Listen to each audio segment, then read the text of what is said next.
ቡርኪና ፋሶ የድሆች ምድር፣ ለዘመናት በቀኝ ገዢዎችና በባለስልጣናት የተረሳች። ህመማችን ቋንቋ አጥቶ ጮኸ፣ ተስፋችን ደብዝዞ።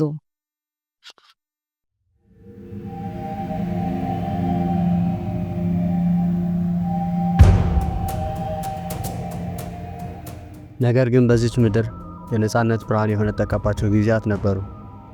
ትናንትና በሳንካራ፣ ዛሬ ደግሞ በትራኦሬ።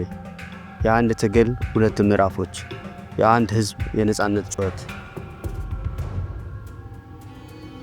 የሚመግብ ይቆጣጠራል። ከውጭ የሚመጣን እርዳታ አንፈልግም። ራሳችንን በራሳችን ማስተዳደር አለብን። ቶማስ ሳንካራ በ33 ዓመቱ የቡርኪና ፋሶ ፕሬዝዳንት ሆነ።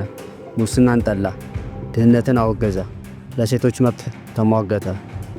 ሀገሩን ከቅኝ ግዛት አስተሳሰብ ነፃ ለማውጣት ሌት ተቀን ደከመ። የላይኛውን ቮልታ ወደ ቡርኪና ፋሶ ቀየረ፣ የቀና ሰዎች ምድር። አፍሪካውያን ሆይ ተነሱ፣ የአውሮፓን ቀንበር ጣሉ፣ ራሳችንን እንምራ።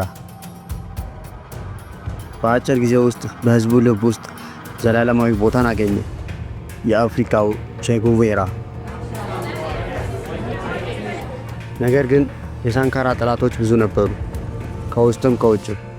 የቅርብ ጓደኛው እንኳን ከዳው። ጥቅምት 15 ቀን 1987 ቶማስ ሳንካራ ተገደለ። የአብዮቱ ነበልባል የጠፋ ይመስላል።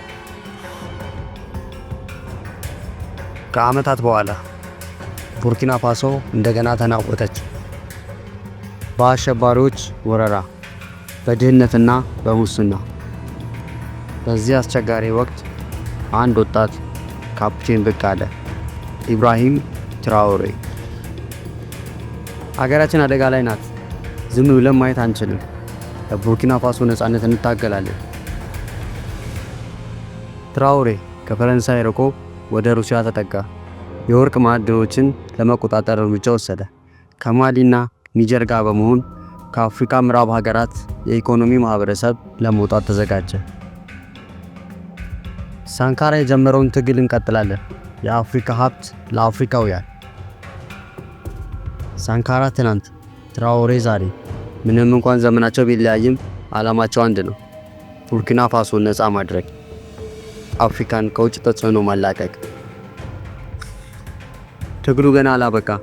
የነጻነት ጥማት አሁንም አለ። የሳንካራ ትውስታ አይሞትም፣ በትራኦሬ ውስጥ እንደገና ነፍስ ይዘራል።